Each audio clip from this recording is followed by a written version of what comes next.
calling me about Speaker. All I can say is we'll do whatever is best for the country and for the Republican Party. Would you take the job? Would you take the job? We have some great people. Would you take the job? A lot of people have asked me about it. I'm focused. You know, we're leading. I don't know you. I'm sure you don't read too much in the papers. But we're leading by like 50 points for president. Now, my focus is totally on that. If I can help them during the process, I would do it. But we have some great people in the Republican Party that could do a great job as Speaker. The new competition amongst House Republicans for who will be Speaker has kicked off with a bang. A lot of people floating Donald Trump's name. So there you saw him addressing those rumors. And you know what? If being Speaker of the House means that Donald Trump has to drop out of the presidential race, God bless him. Let it happen. If it make him weaker and easier to take out of power, he'd have no direct control of the military, then I'm all for it. Although I don't think that Donald Trump is going to become Speaker of the House. Now let's take a closer look at who might become Speaker of the House, who's thrown their name in the ring, who's vying for that position, and what evil Republican ghoul we might see ascend to that role. So CNN reported that House Majority Leader Steve Scalise and Representative Jim Jordan both jumped into the race Wednesday to become the next House Speaker. The stakes are extremely high as Congress faces down a looming shutdown deadline in mid-November. The House is essentially paralyzed while it lacks a speaker. Now, a lot of people believe that because he is the House Majority Leader, Steve Scalise is going to become Speaker of the House. He's ahead in the betting odds right now, which we'll talk about in a second.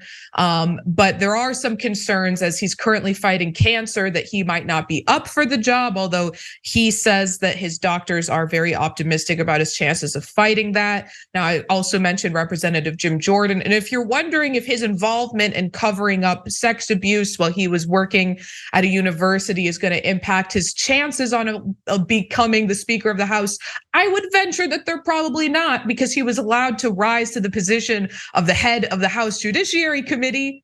So clearly the Republican Party has decided they don't care about that blemish on his background and allowing him to join the leadership in the first place. Now, those two are not the only people vying for the position, and there's still time for other Republicans to jump in the race. Now, one of those Republicans is Representative Kevin Hern, who has publicly considered joining but hasn't officially.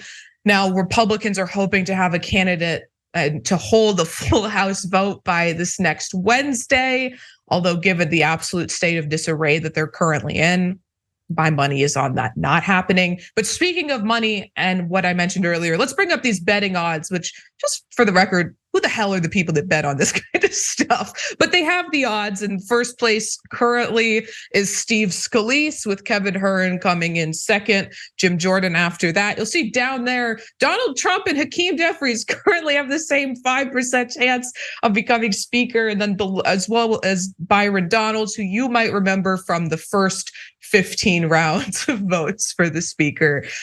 Now, personally, I'm not a betting woman, but I would put my money on Steve Scalise becoming Speaker of the House. Ida, do you have any predictions on who might become the Speaker, or how long it might take them to finally get this done? The way that our American government is going, I mean, Homer Simpson could actually be the Speaker of the House in America, because this is a clown show.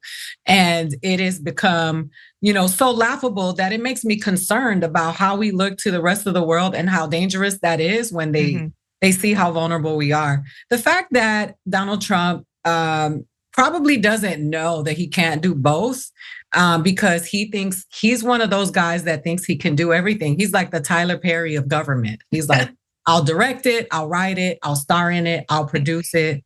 Damn it, I'll hold the lights.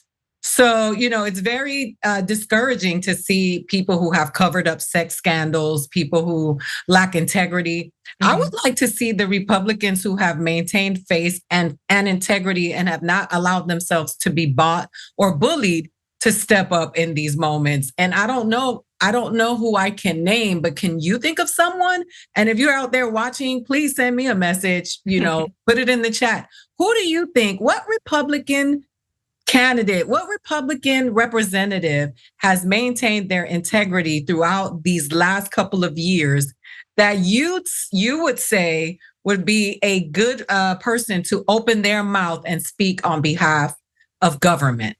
Please let me know, because I'm lost right now.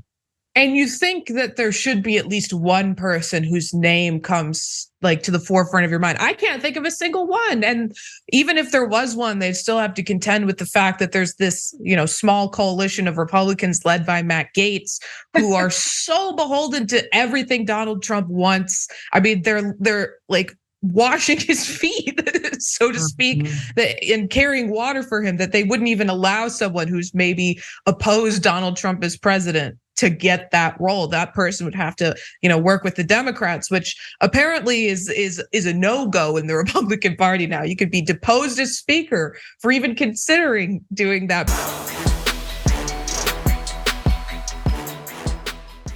Check out the Damage Report podcast each day, wherever you get your podcasts, whether Pocket Casts or Stitcher or iTunes. You can join me as I give you the news and stories you want, with a range of co-hosts and interview guests jumping in on the fun each day. Again, that's the Damage Report, wherever you get your podcasts. And if you get them at iTunes, don't forget to rate and review. Sometimes I'll read them live on the show.